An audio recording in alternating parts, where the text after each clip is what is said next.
יגיע תכף. תודה לך. אוקיי. תעשה full screen.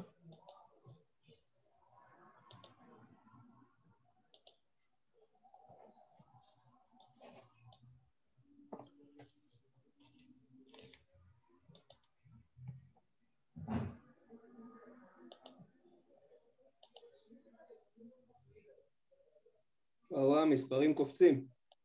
כן. אני פותח את זה לפייסבוק.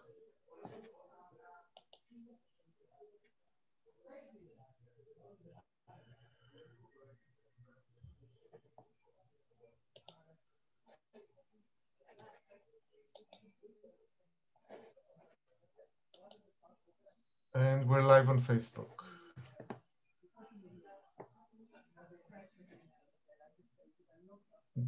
Hello, Serbia. Miroslav.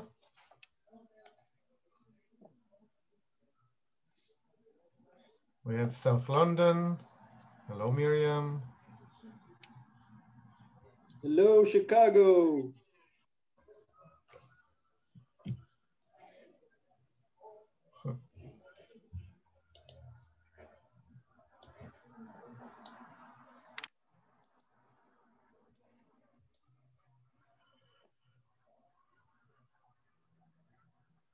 Yeah, I'm sorry, all microphones are muted.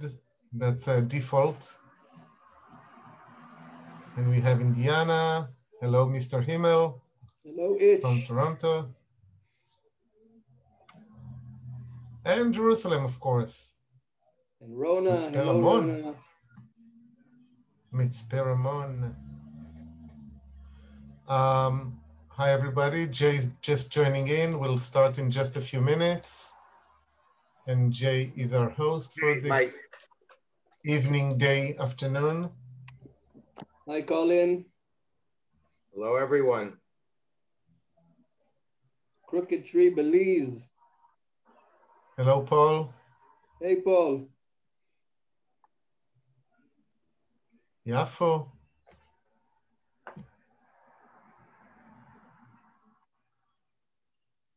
Toronto again, Winnipeg, wow. Hi, Leah.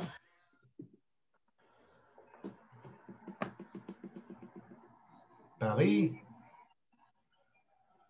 Bonsoir.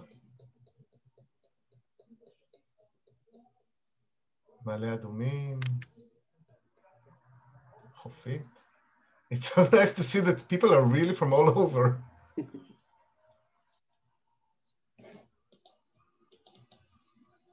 Tenafly. Hello, Nancy.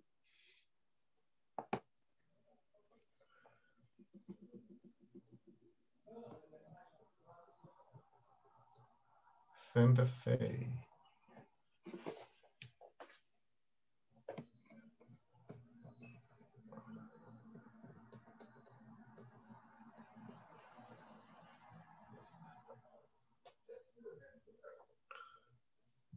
And what is it? From New York. Oh, Gatineau. Bonjour, Gatineau. Valdemont. Guys, my internet's in and out. I think we're gonna get ready to go here. I'm gonna introduce our guest and get this show on the road. I see we have already 140 participants. I'm not sure about Facebook, but we usually have another couple dozen there. And it's going up as by the second here. Welcome everybody from all the corners of the globe. Thrilled to have you with us here for another evening webinar, evening here in Israel, and morning or early afternoon in North America, and everywhere in between. Can everybody hear me okay? I should probably close my window back there. John, are you hearing me? Yeah, okay. You're good. No, it's fine, it's fine. Okay, cool. So let's get right to it. Before we get right to it, I want to thank everybody for joining us, and I want to thank our hardworking volunteers, lay leaders, our boards in North America, in the United States and Canada, our hardworking professionals there, and in the UK and in France as well. Thrilled to have you, though, from all over the place, Belize and other countries not mentioned. This is one of a series we've been doing, probably about 40 by now, since the beginning of the Corona year and close to a year and a half ago. And thrilled to have you here every couple weeks. Upcoming webinars are always available on the mails that you get when you sign up. The list of all our previous webinars, which are recorded, and the future ones. So it'll be next 2 weeks from tonight, same bat time, same bat channel. Will be, I believe, with don't call me this. Is it Eyal Hammerman and the Gazelle Valley, or Amir and the history? I'm not sure exactly, but it's on your webinar. Anyway, Jonathan, we'll get going. Jonathan Meirav has been with SBNI for many years now. He's been a birder for 30 of his probably 35 years. And he's been leading birding tours in Israel for 15 of those years. That is his expertise, his passion, his art. He will be showing you in the next 45 minutes or so, and then I'll have time for questions and answers, of course, how to be a birder like a pro in Israel. What to see, when, where, and how. He is going to give you the insider tips, the expert advice, the behind the scenes. It's going to be an exciting hour now. So thank you very much, Jonathan. Looking forward. All right. So thanks, Jay, and our friends from Canada, Avi. It's a pleasure to be here. We're nearly there with bringing you guys back to Israel to enjoy some birds with us in the field. In the meantime, we're still going to have to continue these fantastic webinars. So like Jay said, birding like a pro is a bit of a, not, the most fitting name for this program. What I'm going to do is basically give you a run through Israel's birding sites, where and when to go, and of course, through the medium of the birds themselves. So we'll dive right into it. So Israel really is a fantastic place for birds. We're going to talk about why it's such an amazing place. And I chose to start with a very exotic looking bird. This is a bird called the Arabian green bee-eater. Used to be called little green bee-eater. They were recently split into several distinct species. Our bee-eaters, Arabian green bee-eaters, have that blue in the face, which is diagnostic, and they share this only with birds in neighboring Jordan, around the Rift Valley. So this is a garden bird in Israel's deserts. And it's really, such a beautiful, fascinating, exotic looking bird, and a perfect example for amazing things you can see in Israel's amazing biodiversity. But we can't start without a word about Israel's national bird, the hoopoe, or duchifat in Hebrew, a bird mentioned in the scriptures as a symbol of wisdom. And whoever has seen this bird you cannot not get captivated by its beauty. It's got this beautiful crest, which it erects when it's alert or it's courting. In this case, this bird was photographed about 2 minutes from our office in downtown Tel Aviv, and it's actually sunbathing. What it's doing is it's sitting in the open sun, stretching out its feathers, and this is how they get rid of various parasites, flies, ticks, various other critters. But a bird that you can see all over Israel, even in the middle of the hustle and bustle, and a nice candidate, a nice choice for Israel's national bird. But when people think about Israel, they see something like this: migration, and marvelous migration. This is a part of a flock of about 8,000 white storks photographed in northern Israel in the Bet She'an Valley, a very important place that I will talk about more. But this is a typical scene. Huge flocks of birds. Any of you that have witnessed storks nesting in Europe or in other places, North Africa, you go around and you see their marvelous nests, sometimes on steeples or churches or power lines, but you never really see this magnitude of huge flocks. And this is a regular scene in Israel, both in the fall and in the spring, if you know when and where to go. I like this picture, dates way back, as you can see, 1581. And it basically sums up what most Israelis think, that Israel is the center of the world. Of course, in this case, this picture is based on geopolitical, religious, historic background, but I think it's a very nice, though simplistic way of showing that Israel really sits right there, smack in the middle between the three major continents, Europe, Asia, and Africa. And this is truly one of the reasons why Israel's biodiversity is so large, because we are the only strip of land effectively connecting these three continents. If we take it towards bird migration, then this, although again, rather simple chart, shows a little bit of the traffic through Israel in general and Eilat specifically, where you can see birds nesting in the far east, Russia, and even east of there, and western, all the way to Western Europe. All these birds funnel down through Israel in the fall, after the breeding season, migrate down to Africa, spend a few months there, and then make their way right back up the Rift Valley through Israel on their way back to the breeding grounds. This massive migration corridor is probably the second largest in the world. If we take this simplistic shot and compare it to actual science, this is an image, a graphic depiction of about 300,000 observations of birds during the spring migration. What we see are the big migration bottlenecks in the world. On the left side of the screen, you can see the north to South America corridor, especially the Eastern Flyway, the Atlantic Flyway. The thicker the pink, the higher the density of the birds. So you can see the Atlantic Flyway on the left, very impressive, of birds going down from their breeding grounds in Canada and the northern US, along the Atlantic, down into Central America, and then further south, and then they make their way back. And in the middle, you can see the beautiful migration corridors on both sides of the Mediterranean Sea. Israel sitting around here, and this is basically this whole massive migration of birds going down, preferring not to fly directly over the Mediterranean, but rather go around and then pass and funnel through Israel.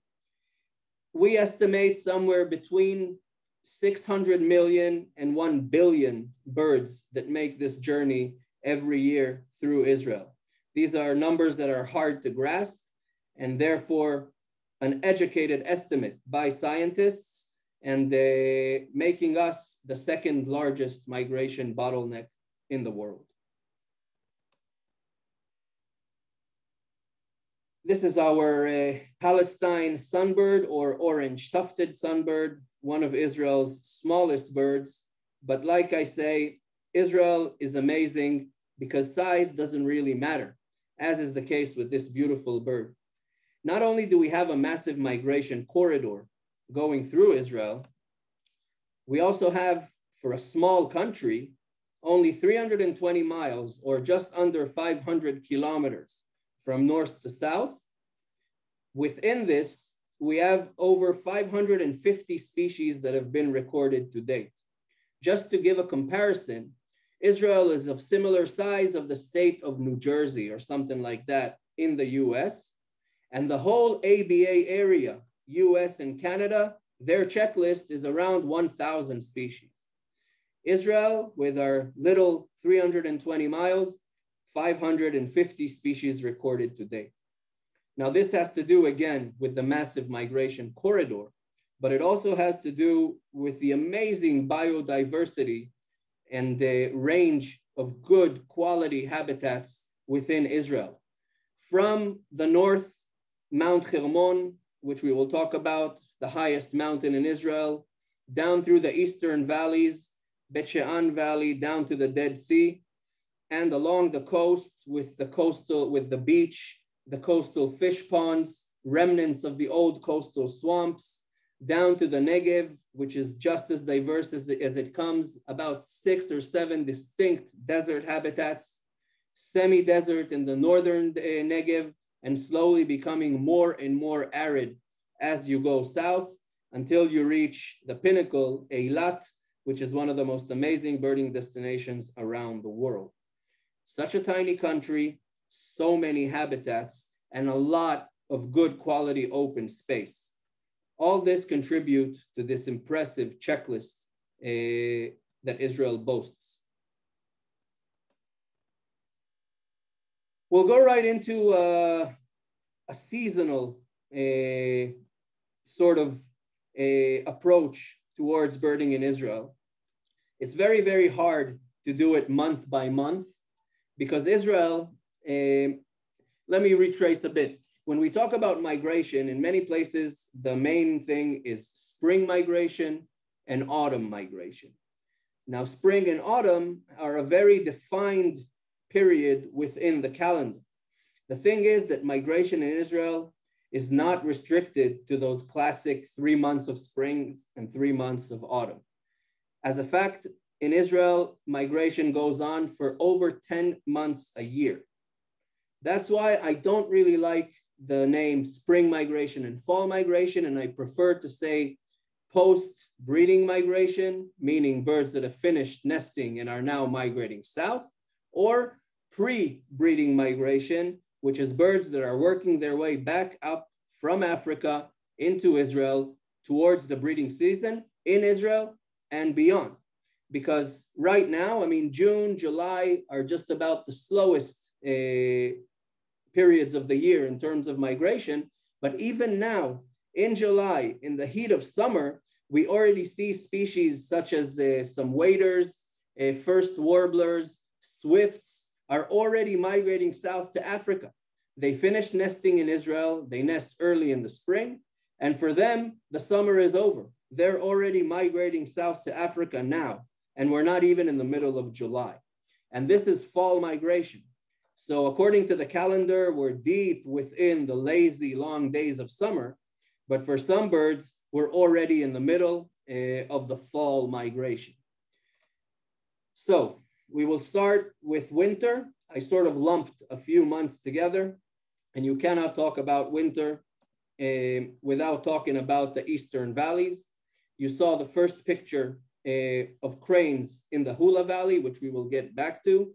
But I want to touch on a lesser known place, the Bet She'an Valley. The city of Bet She'an is known from religious and natural history cases, has one of the most well-preserved Roman amphitheaters, quite a beautiful place. And Bet She'an sits right at the tip of the Rift Valley. The Bet She'an Valley itself, in Hebrew, it's called Emek HaMa'ayanot, or the Valley of Springs. There's quite a few elaborate springs which provide fresh water within the Bet She'an Valley. But when you're birding here, and for example, like this shot, when you're standing and looking east, those structures and mountains you see in the background are well within Jordan. This is effectively the Rift Valley. We're in the valley. Behind us is Mount Gilboa, and in Israel, and in front of us is Jordan. And this is just a nice little shot of a dried up fish pond.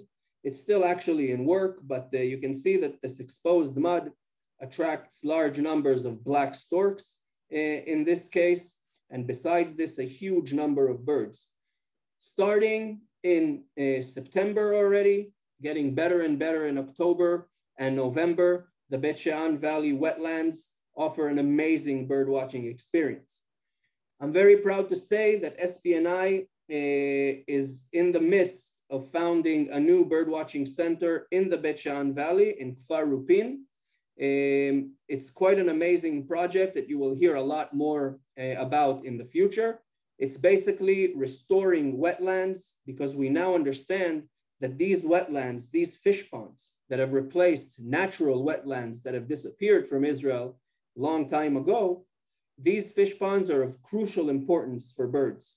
And we are now in a multi-year project of wetland reconstruction rewilding, if you may, and developing these wetlands for years to come.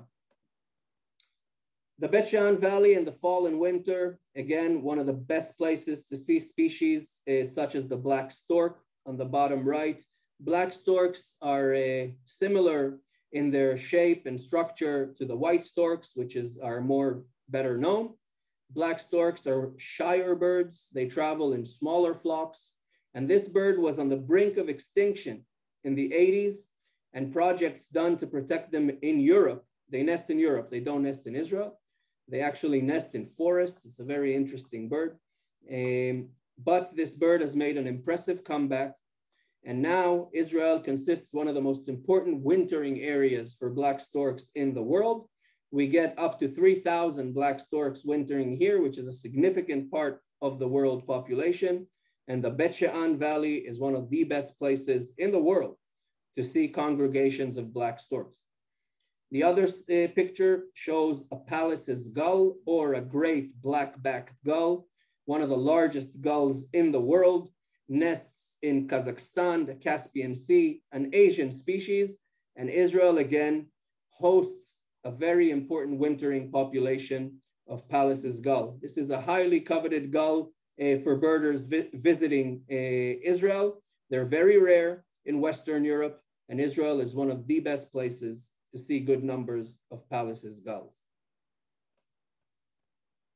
We cannot talk of the Eastern Valleys and not mention the amazing Hula Valley.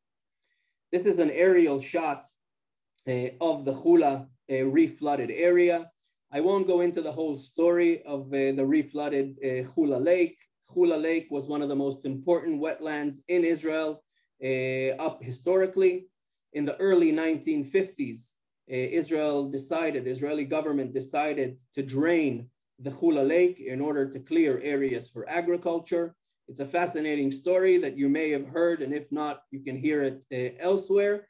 The bottom line is that the drying of the lake resulted in some pretty bad situations. The exposed peat soil burned internally. There was release of methane gases. The bottom line is that it wasn't really done properly, and there needed to be more work done in the 1990s to reflood areas of the Hula Valley, and this is the result, an impressive body of water. And the Hula Valley nowadays is one of the most amazing places for bird watching, not only in Israel, but anywhere in the world. It's interesting throughout the year, but by far the best period is late fall and into winter, when huge numbers of wintering species come to the Hula Valley to spend the winter. One of these species is the European white pelican. Excuse me for this jumping freely. Pelicans, a fascinating bird. The whole European population of white pelican migrates through Israel on their way to Africa, with a few thousand remaining in Israel to winter. The Hula Valley is one of the best places to see large numbers of pelicans. Those of you that have visited the Hula may recognize this is one of the observation hides in the Hula Valley. Truly an amazing place for pelicans specifically. And it's also an amazing place for birds of prey. In this shot, we see two eagles, both greater spotted and lesser spotted eagle together, two different species. Both of these species are quite rare, and the Hula Valley is one of the best places in the world to catch up with these rare birds of prey. It's not only a greater spotted eagle, a bird that only a few thousand remain, but others such as Eastern Imperial Eagle, other species such as Pallid Harrier, and various other falcons and such, winter in the Hula Valley. And for those of you that visit the Hula anytime from November all the way through to the spring, this is a raptor lover's heaven, truly an amazing place. Here we see, this is a shot taken in November. You can see that these eagles are in an alfalfa field, and the alfalfa has been chopped down already and left to dry. The alfalfa is used mainly for feed for livestock. And these fields attract large numbers of voles. And it's amazing, if you find the right field in the Hula Valley, you can see dozens of eagles just running around the field like turkeys chasing voles. It's truly an amazing thing to see and to experience. So anytime from November throughout the winter in the Hula Valley, an eagle festival. And you cannot talk about the Hula Valley without talking about the amazing experience of cranes. Up to 40,000 common cranes winter in the Hula Valley. It's truly a remarkable thing to see. There's many places in the world where you can see impressive numbers of cranes, but there is no other place where you can experience this like in the Hula Valley. There's a specific mobile hide, an amazing tour where a wagon is attached, a closed hide is actually a wagon that's attached to a tractor, and this tractor drives into the fields, and the cranes are not intimidated by agricultural machinery. So you can drive right up to these tens of thousands of cranes and be engulfed by the sights, the sounds. It's truly one of a lifetime experience. I've done it dozens of times. Every time is different, and it's a near religious experience. Truly amazing. And no visit to the Hula from November onwards is complete without doing this mobile hide tour. And like I said, you cannot come to the Hula and not see thousands and thousands and tens of thousands of these common cranes. We're going to work our way south in the winter again to the West Negev area.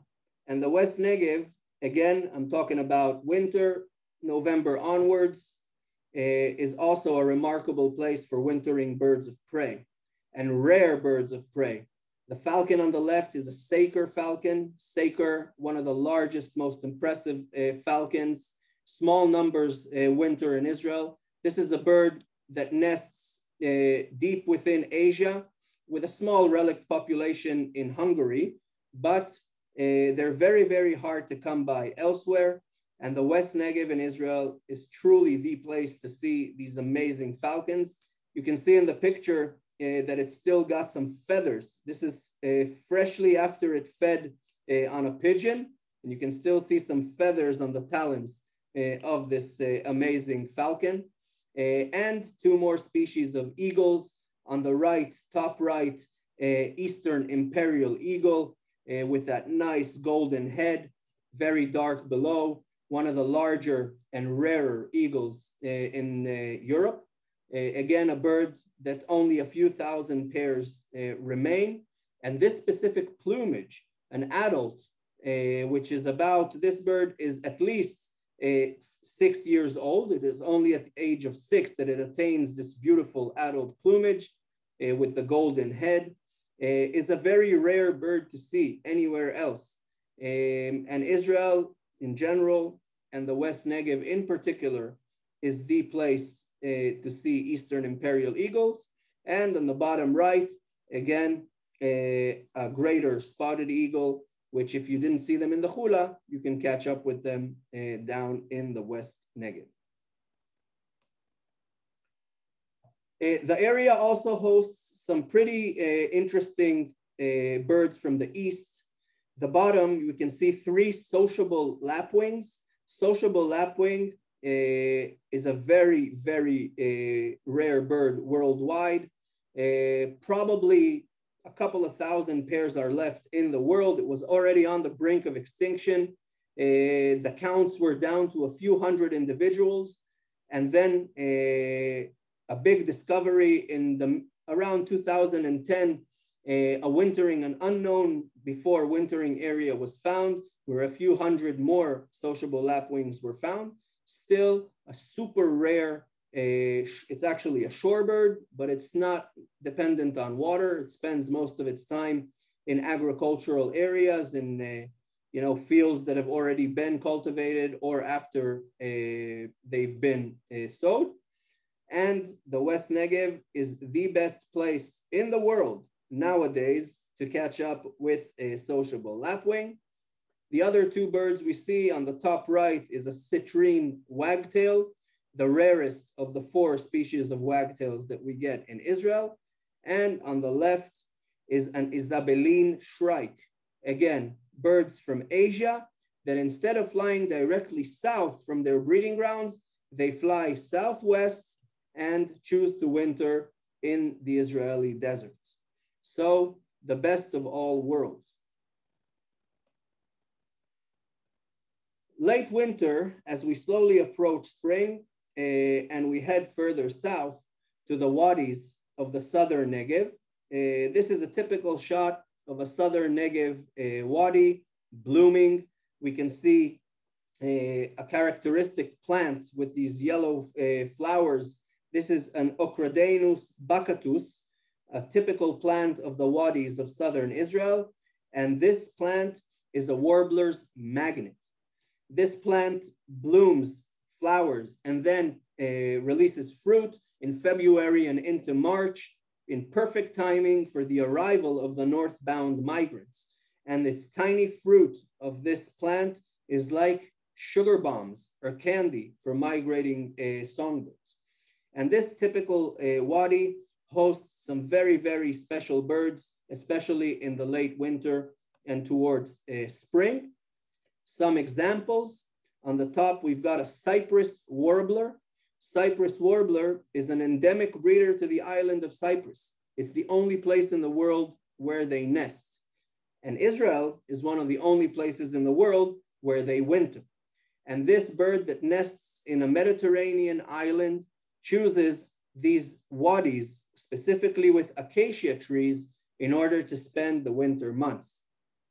Below it is an Asian desert warbler with that beautiful, strong, hawkish yellow eye. Again, a bird that comes to us from Asia, from Kazakhstan, and flies southwest to winter in the wadis and the open areas of the southern Negev. And of course, the Sinai rosefinch, a bird that doesn't go anywhere. It's a resident in Israel, but they're very, very hard to find after the winter months.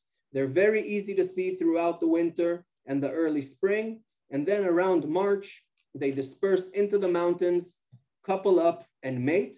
And during the breeding season itself, the nesting season itself, these beautiful pink birds are remarkably hard to see. So I suggest if you want to see Sinai rosefinch, the time to come is late winter or early spring, because afterwards they're harder to find. You can still see them, but they are harder to find. Which brings us to the cream of the crop of Israeli birding. The spring, specifically the big wave of mid to late March. This is a shot that anyone that's been to southern Israel would recognize, the amazing Eilat Mountains with the Red Sea in the background. We actually, from this point where this picture was taken, you can see you're standing within Israel. Across the Red Sea is Jordan, and then a bit further south is Saudi Arabia, and directly to the south from here is Egypt. So from this spot, you're in Israel, but you have eyes on 3 other countries, and the Eilat Mountains and the Eilat area are probably the best. If you ask me, I've been around the world, many places. Early spring, I'd say mid-March to mid-April, Eilat area is one of the best birdwatching places in the world. No questions asked. The diversity, the actual feeling of migration, constant movement of birds. Anywhere you look, on the ground, in the bushes, in the skies, there's something going on. This is Eilat in the early spring. And if you're in the Eilat Mountains during this period, you will most likely encounter this amazing beast, a steppe eagle. Steppe eagles, a bulk of the world population, migrates through Israel. And during this period, mid-February up to early April, these birds migrate back north through the Eilat Mountains. And one of the most impressive, largest eagles in the world. This is a bird that if you do not see on migration, you need to work very, very hard to see elsewhere. They nest in Kazakhstan and Uzbekistan, and in the middle of the vast Asian steppe. These birds nest in areas where there's hardly any trees. They nest on low bushes or even on mounds on the ground. And they're very, very hard to find on the breeding grounds. But if you sit in the Eilat Mountains comfortably on your chair, you can see hundreds of these beautiful beasts fly over your head.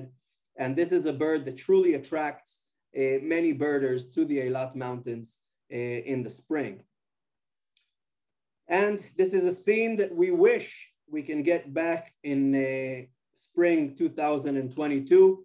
We are suffering 2 vacant years of tourists, birding tourism. As you know, this pandemic hit us rather hard, but these are regular scenes of foreign and local bird watchers flocking down to Eilat to enjoy the amazing migration of the early spring. This is just a small example of a few of the birds you can see. Going clockwise from the top left, we've got common redstart, lesser white-throat, common kingfisher, redback shrike, barn swallow, bee-eater, blue-throat, and a little stint in the middle. All these, it's not just soaring birds. Every bush, every garden, even medians on the highway will attract songbirds. Most of these birds have just flown and crossed the Sahara Desert. They've crossed the desert, they're exhausted, they're in poor physical condition, and Eilat is a critical gas station, fueling stop for these hundreds of millions of birds. A few more birds here above the Eilat Mountains, in the middle, a black stork, steppe buzzard, and a spotted eagle together, a regular shot of migrating birds through the bottleneck.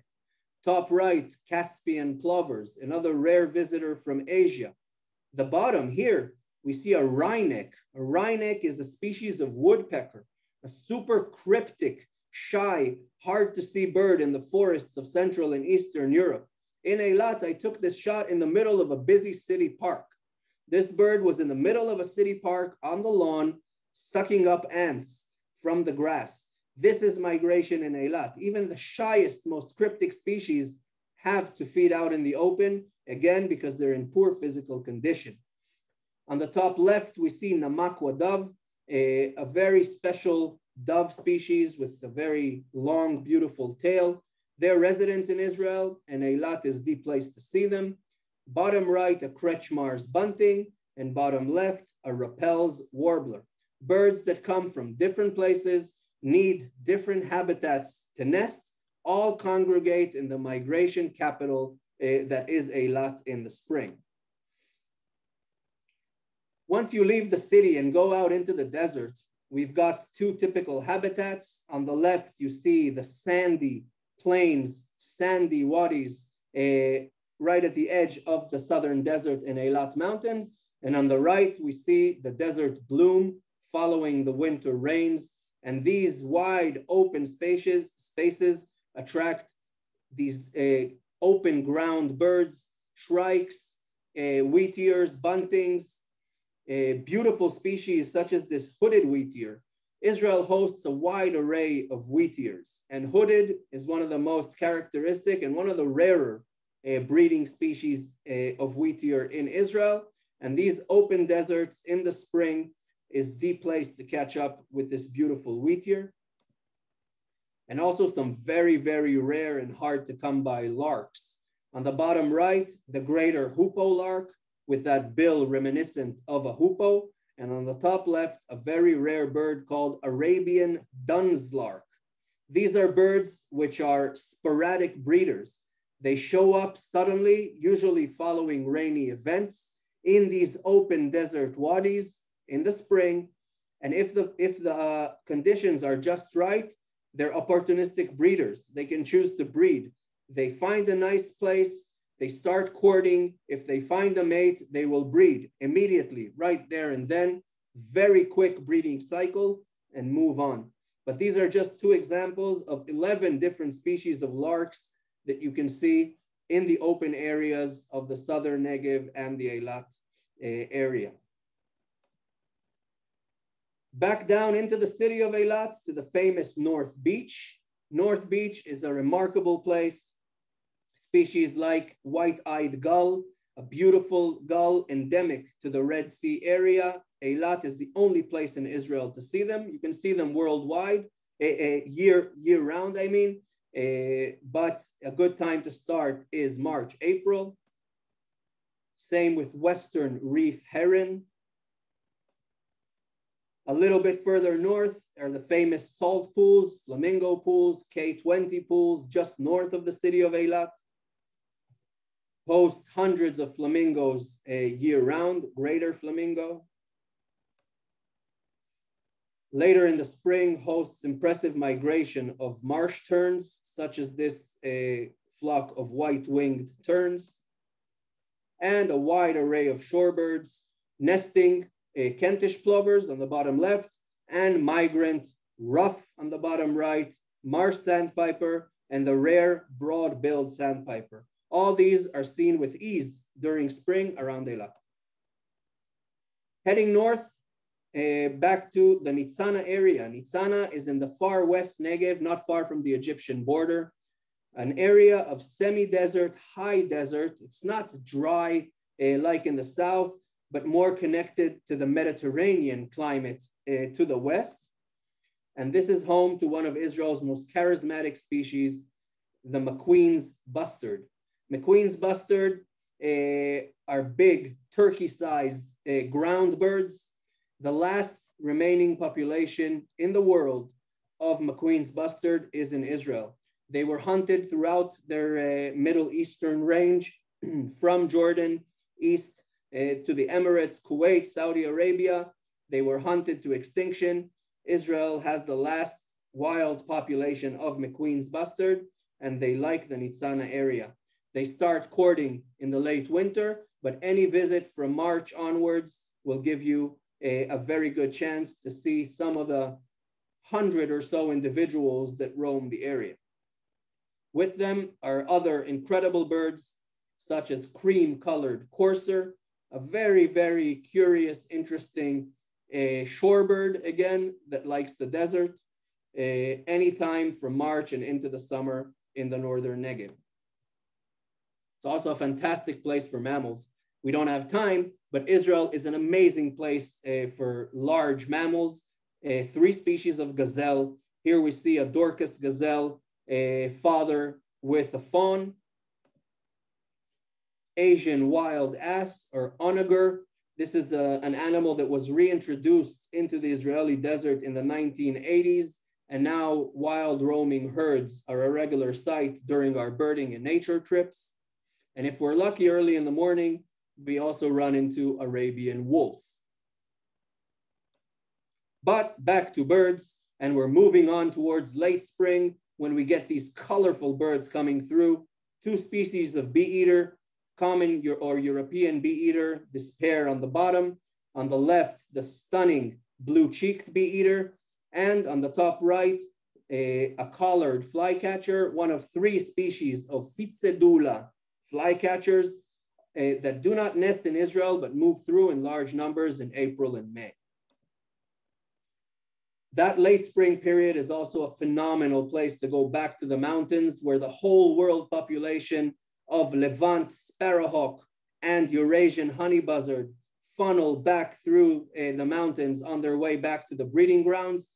Days of 50 to 60,000 honey buzzards are a regular thing in late April and early May. Big days have seen 200,000 honey buzzards moving in a single day over the Eilat Mountains. Big days of Levant sparrowhawks include 8 to 9,000. The whole world population of these 2 species moves through Israel. Around this time, one of our cooler falcons nesting summer visitors is the sooty falcon.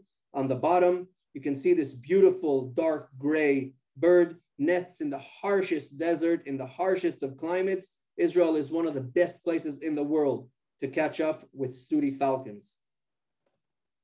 Which brings us to summer, where we can see this beautiful Egyptian vulture if you visit the right place. But we'll go far north into the late spring and early summer, Mount Hermon, Israel's highest mountain, peaks over 6,000 feet and the only pristine alpine habitat in Israel. And this place in the summer hosts an array of species where we can see nowhere else in the country. We can see species such as sombre tit on the bottom right, Syrian serin, crimson winged finch, and eastern black redstart. This subspecies is also called Syrian black redstarts. These four species nest only in Mount Hermon and are easiest to see from late spring and into the summer. Throughout the country, our other residents are very easy to see almost anywhere you go. From the sunbird that we spoke of, in the middle is a spur-winged lapwing, another very charismatic shorebird, which can be seen even in the middle of Israel's most populated areas. Top left, we see the yellow-vented bulbul, a very common garden bird seen anywhere. White-throated kingfisher on the bottom right, and again, the Arabian green bee-eater on the bottom left. A good representation throughout the whole country of several of our resident species. We also have some much rarer residents, black francolin, this grouse-like bird on the right, specializes in, seen mainly in the eastern valleys, again, the Hula, the Bet She'an Valley, very, very shy bird to see, but during the spring and summer, they're very vocal, they have a strong call, and if you come in late spring and the summer, this is a call that you will hear in the field and hopefully catch sight of one of these beautiful males. Also a good time to see rufous bush robin on the top left and long-billed pipit. This is a very special bird of Israel's Bata, hilly areas, a rare bird worldwide. Israel is one of the best places to see them. Jonathan, just want to remind you of the time and maybe 5 more minutes. There's quite a few questions. I'm running along. 5 more minutes. I'm going to run along. Thank you. Yeah. Okay, back to these. Summer is also a great time to catch up with these amazing families that we've already mentioned. Wheatears on the left, such as the white-crowned wheatear on the top and mourning wheatear on the bottom, and 2 more species of sandgrouse on the top right, crowned sandgrouse and black-bellied sandgrouse. 2 out of the 5 species of sandgrouse that can be seen in Israel. And we've got some pretty cool and rare nightbirds that late spring, summer, a good time to see them. The Nubian nightjar on the left, a very, very enigmatic, poorly known species with a small population in the southern Dead Sea area. And the Judean desert hosts this beautiful desert owl or desert tawny owl, a bird that has been mentioned by the prophet Isaiah 3,600 years ago from the Judean desert, and it is still there. These species need a guide for you to see them, but they're truly amazing, and Israel is the place to catch up with them. Bringing us right into autumn with these beautiful Asian rock hyrax. Again, amazing migration of white storks, 2 very important species, the turtle dove on the top right, which you will hear a lot more about, thanks to those of you that have already donated to our turtle dove campaign, and the Dead Sea sparrow on the bottom right. August, September is the time to catch up with these guys. Bringing us into the late autumn migration, pelicans are moving back. Lesser spotted eagle, the whole world population migrates through Israel, and they can be seen as close to Tel Aviv as 15 minutes during late September and early October. And you cannot miss a visit to the amazing Mediterranean coast. This is a picture from the Magan Michael area, just a small example of the shorebird migration along Israel's coasts, bar-tailed godwit on the bottom left, and the flock of dunlin and some other species on the top right. Magan Michael and the Mediterranean coast host amazing things, Egyptian mongoose in large numbers, huge congregations of egrets, Armenian gull, pied kingfisher. These are just a taster of 80 to 100 species that can be seen here in the fall. And I just want to touch on a very special phenomena just on the outskirts of Tel Aviv. If you see the map on the right, this area that I've marked is literally northern Tel Aviv. And if you come here in October and early November, sorry, we have amazing migration of songbirds along the coast. Early morning here can see flights of 30, 40,000 songbirds of various species migrating right outside of Tel Aviv. This is truly a remarkable experience. Some other rare species that can be seen in the late fall: strided scops owl, white-headed duck, oriental skylark, and oriental honey buzzard. I just want to touch on must-visit sites. If you're in Jerusalem, you have to visit the Nili and David Jerusalem Bird Observatory and the Gazelle Valley. A bit further south, Ramat Negev, our center in Sde Boker. I mentioned the Kfar Upin Birdwatching Center in the Eastern Valleys. Magan Michael, another one of our up-and-coming birdwatching centers. You'll hear more about it very soon. And of course, Eilat in the far south. You can come birding with us. I just want to touch on two quick tours. We're opening our tour season to international travelers. Our first one is the ultimate migration experience, the Hula Valley, the Eastern Valleys, the Mediterranean coast. A lot of what you've seen here, we will show you in the field, 22nd to 27th of November 21. Fully vaccinated people can come here and enjoy this amazing spectacle. Log on to the bird portal for more information, birds.org.il. And for those of you that want to wait a bit more, Spring 22, our next edition of the Eilat Birds Festival, March 27th to April 4th, 2022. Again, the information is on the Birds portal. So I thank you very much. I hope you enjoyed this talk, and I really hope to see you in Israel very, very soon. Wow, thank you, Jonathan. Fascinating. I think I speak for all 206 people and the 28 people that were on Facebook. It was really, really excellent, really fascinating. People are telling you to keep talking, but I think we need to answer some questions and respect the time frame. So, wow, there's lots of questions, including some in the chat feature I'll try to get to. Avi, maybe you can remind me if I don't get to them, but wow, there's just so many here.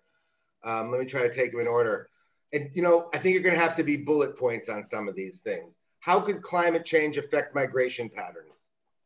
Too early to tell. But we do see things going on. In the past years, we see birds that are shortening their migration routes.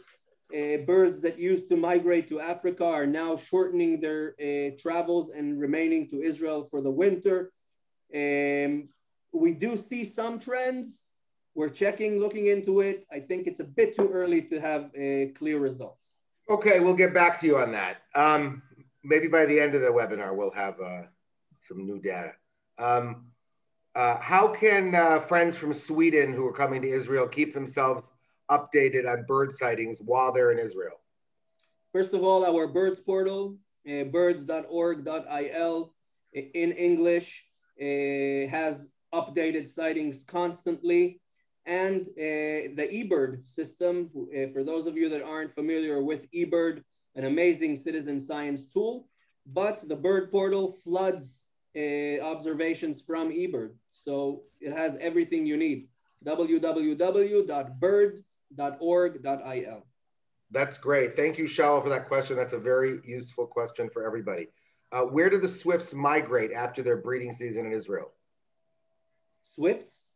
Yeah, that's a question. That's a good question. We know that some of them migrate to Africa and spend a long period of time there, but there are assumptions that some of our birds actually fly north and do a phenomenon that is called reverse migration. It's a very fascinating topic. I'm not the person to answer about it, but they do leave early and basically go south to Africa, but there are some loose ends there that scientists are working on. We have people on our team working on swifts as we speak.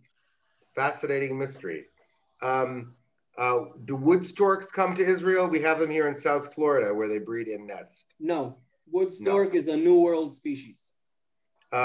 New World. Is there a need to control vegetation in the Hula Valley? In Serbia, some years ago, water buffalo introduced in a nature reserve to control reed vegetation. I've read similar things done around German Berlin lakes. Well, the Hula Valley, most of the areas are carefully managed. We don't have a big problem with managing reed beds there, although there is regular maintenance crews that are working there. There are water buffaloes in the Hula as well in specific areas, but they're mainly held there for mozzarella cheese, which is manufactured by one of the kibbutzes in the area. But they used to roam through the Hula Valley. That's a native animal to that area. So not specifically, no. We do have problems with nutrias or koipu, an introduced species from South America. They create havoc on banks of canals and riverbeds because they dig into these canals and cause them to collapse. So there is a lot of management done. Okay, thanks. Thank you, Miroslav, for that question. Miroslav is one of our most loyal viewers, I would say. Michael Goodman asked, and I'm not sure if he's being ironic, wouldn't the eating of bees be something of much concern to environmentalists today? No, because this balance between birds and insects is something that, it's a natural balance. It has always been there. It's true that bees suffer in many places. We have to remember that there are quite a few species of wild bees, and bee eaters specialize in other flying insects as well. So they don't necessarily eat bees per se. They do eat them, but I think it's insignificant if you look at the bulk reasons of why bees are declining. Okay. We do have a new species of invasive bee in southern Israel that we're keeping an eye on, the pygmy honeybee. It's slowly colonizing the Eilat area, and we're keeping a close eye on that as well. And it's an invasive species, you're saying? Yes. Let's bring some bee eaters in. James Price wonders if the rose finch that he sees, the rose finch looks like the house finch that he sees in Chicago. True? It's true. They're similar. Well, it's not exact, but they are of the same family. And yeah, both house finch and purple finch are very similar. They're actually closer to what you guys have, rosy finches. The three species of rosy finches of the mountains of North America, they're closely related to our Sinai rose finch. How are birds named? Wow, let's do that in a sentence. Let's do that some other time. 2 sentences. I'm sorry. I mean, it's usually usually what decides what the deciding factor is the Latin or scientific name, and out of that they derive the translation into various. Right, but how is a Latin or scientific name given when a new species is discovered? Well, new species nowadays we have very good methods of DNA analysis, and the DNA does not relate to that specific species, but actual to the family group of species. You find its position on that tree, genetic tree, and from there you basically adjust it to a similar species. And nowadays, and like Michael said here, taxonomists do that work. I can see that in the chat.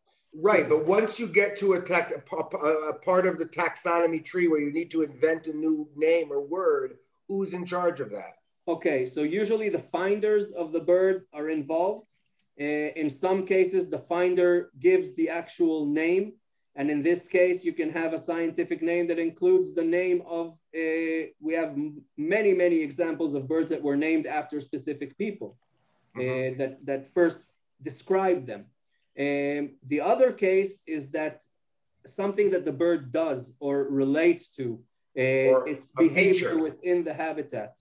And that's how the name is given. Okay, fascinating. We really got to move along. How many McQueen bustards are there? The population is increasing, and are there any chance to introduce them to other natural habitats? So the numbers in Israel have been fairly stable for the past 25 years. We're talking about between 100 and 150 birds. The numbers are stable. We're talking about large birds that their breeding season usually includes only one offspring. and it's a bird that also in dry years will forfeit a breeding season. So it's not a species that every year, it multiplies by numbers. The numbers are stable. I can tell you that further east from us in the Emirates, this bird is grown in massive farms and then released for the hunters to have what to play with. It's a horrible thing. Yeah. Some of these captive bred birds have been released in Jordan as well and have made their way into Israel. They have color rings on their legs, so we identify them. Fascinating. But we don't really need to reinforce the Israeli population. It's stable and it should stay that way. Correct. And it's not even a very good tourist attraction for the Emirates or wherever you just said they were from. No. Yeah, definitely not. We're not encouraging. Quickly, moving along, Michael Berger, our friend in Canada, asks, and I don't think he's talking about our politicians. He said, where were the asses imported from? I'm not sure, but I think it's from, I'm not sure. Okay. I bet, if you can Google it, you'll figure it out. It's an Asian species. I'm not sure if it's Iran or somewhere else. That's the area. Thank you. And thank you, Michael, for your compliments. The landscape looks so dry and bleak. Where do all these trillions of birds get their sustenance? Okay, there's not trillions, but there are millions. Where do they get their sustenance? Well, looks can deceive. The desert is an amazing place if you know where to look and what to look for. Like I said, following winters in the desert, if you're talking about migrants, they know where to find the specific bushes, the water sources, and what they need. And our residents that nest in the hardy desert, they find what they need from the hardest desert seeds, from regular drinking spots. But the bottom line is that what looks dry for us is not necessarily lifeless. The desert is amazing. Okay, thanks. Yes, we're about at the top of the hour now, but there's still 175 people here, so we're going to keep going a few more minutes. My wife will forgive me. Hope yours will. It reminds me, Jonathan, though, the first time I saw the living roof, what we call the living roof of the Jerusalem Bird Observatory, I said to Amir Balaban, but it's all brown. He's like, are you crazy? Look at all this in here. We get up there, he shows me everything from worms to salamanders. No, or just wait. There's a period of the year where things may look dormant in order to conserve energy, and then they boom into life. Right. I'll answer Josh Short's questions. Does each of these birds that you mentioned in English have a Hebrew name too? Yes, of course they do. I assume they have them in all the major languages, most of these species. Well, all the birds that have been seen in Israel have Hebrew names. And in recent years, we find new birds for the country that don't have Hebrew names. So we actually have to think of Hebrew names for them. But there aren't Hebrew names for all the birds from your neck of the woods, for example. There's complete families in North America, Canada, that have no names in Hebrew. Interesting. Okay, somebody wants to put back the slide of the places to stop when in Israel. I would say you could write me and we can send me that slide. Well, first of all, this webinar is recorded, and within a day, probably tomorrow, you'll receive. You can go onto our website. You can go into the email. Here we go. You can go into the email that you received today, reminding the webinar, and there's a link to all recorded webinars. This one is recorded and will be up probably by tomorrow on that link. So keep moving right along. A lot of people thanking us, thanking you, Jonathan. It was really outstanding. Is there any cooperation with Egypt or Jordan concerning bird conservation? Sadly, not enough. With Jordan, yes. We have a neighboring birdwatching park in Aqaba, which is literally half a mile from our birdwatching center in Eilat as the bird flies. And the birds do fly back and forth between the two parks. We have unofficial connections with them. Sadly, anything official is frowned upon from their end.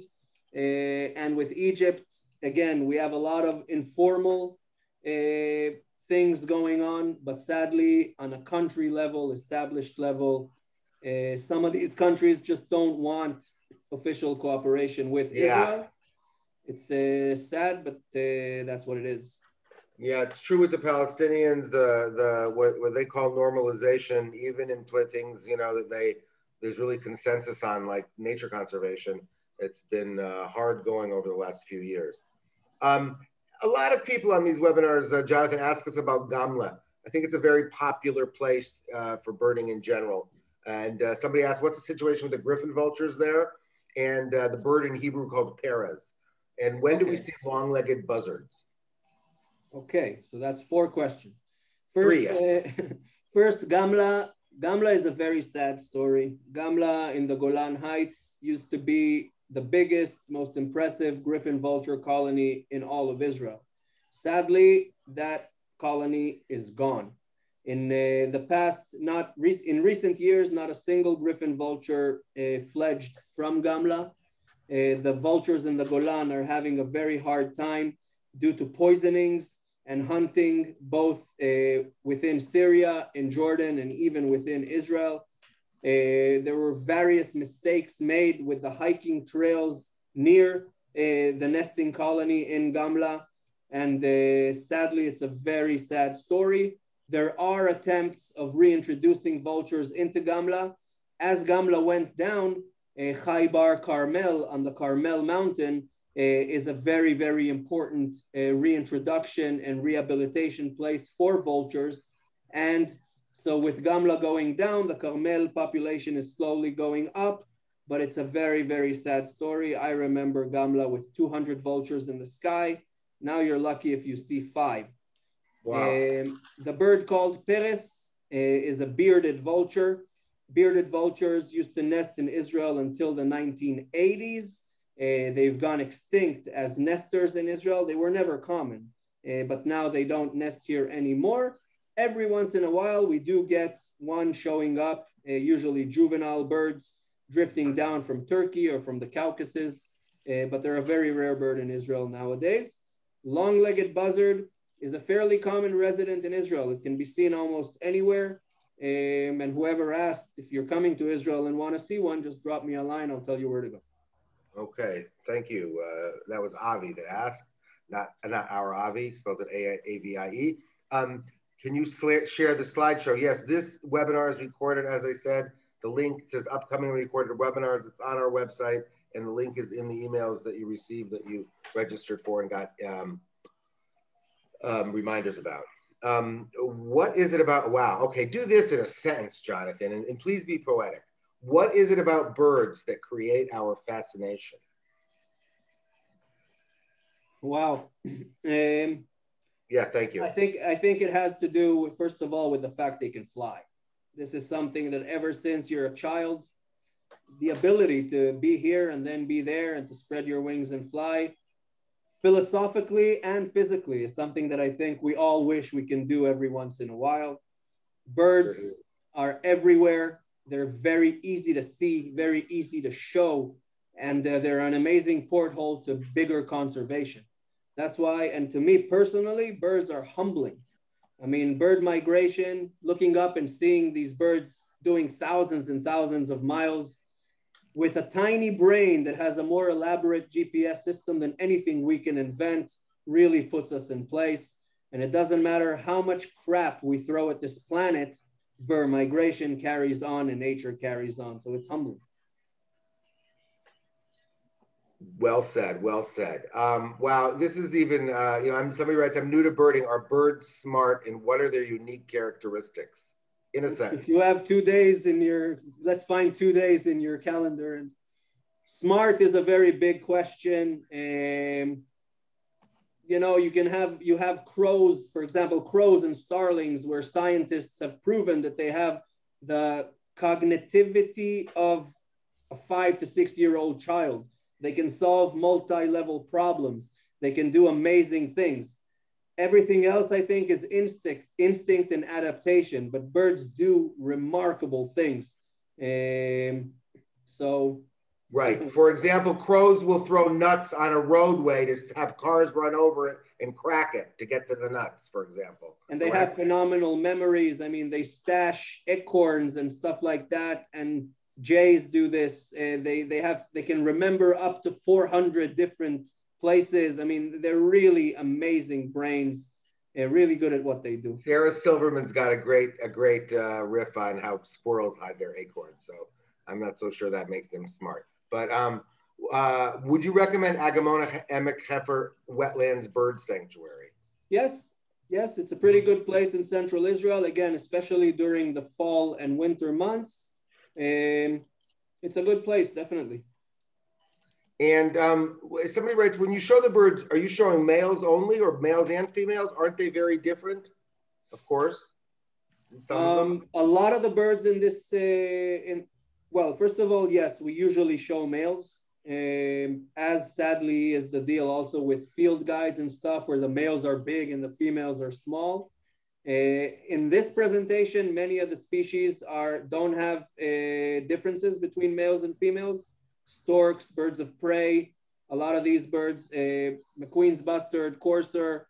Actually, most of the species in this presentation look the way you will see them when you put your binoculars on them.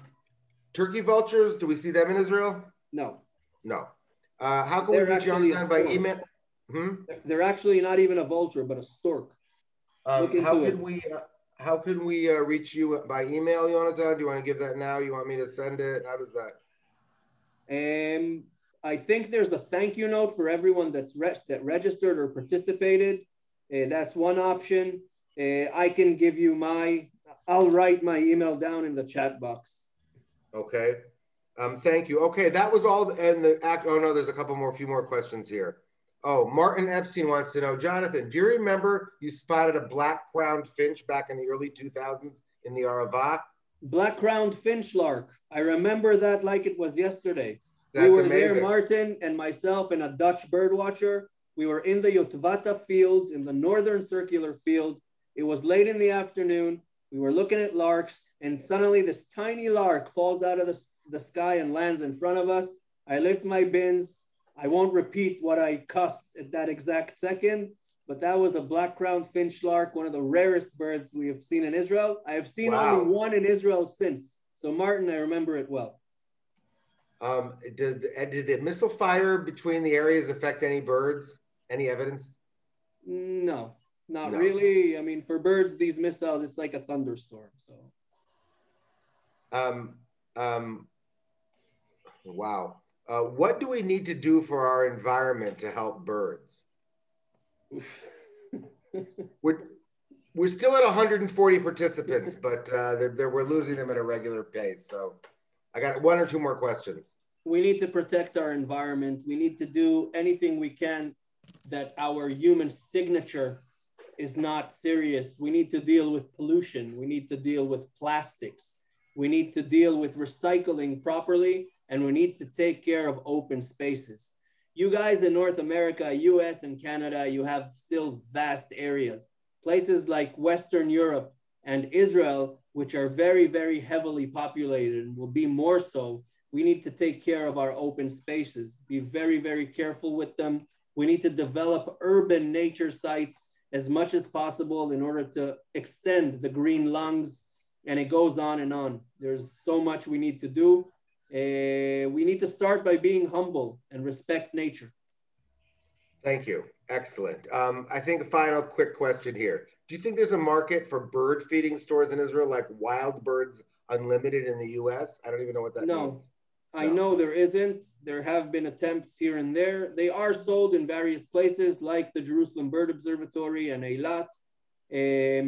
It's not a common thing here in Israel, feeding garden birds. So interesting. Okay, well, Yonatan, Avi, all of our guests, the 130 something still with us, and those on Facebook, really, really appreciate you all being here. If we didn't get to your questions, please write me. I send you the emails, or Jonathan's email was in the chat. Please support us when you can. There's donation links in our mails as well. And we appreciate very much your interest, your support. Jonathan, this was one of the very best presentations we've had. I might, one of the very, very best. Really learned a lot. It was my pleasure. I really want the people to come back, for crying out loud. Please, guys, come. Don't miss these festivals and birding tours in November and in next March. We have a more general tour as well going in November and also next March, in which we'll devote some of our time to birding, but look at some of those mammals and other types of, and you do that on birding tours too, but we look at more other kinds of environmental concerns and how to protect those habitats in order to protect the birds. And we'll certainly see the exciting stuff going on at Kfar Rupin, rewilding wetland habitats. And Jonathan, thank you very much. Thank you, Avi in Toronto. Thanks to all our board members, all our supporters. Signing off from Tel Aviv and from Kfar Saba, where Jonathan is. Thank you, guys. Bye. Thank you, Avi. Thank you.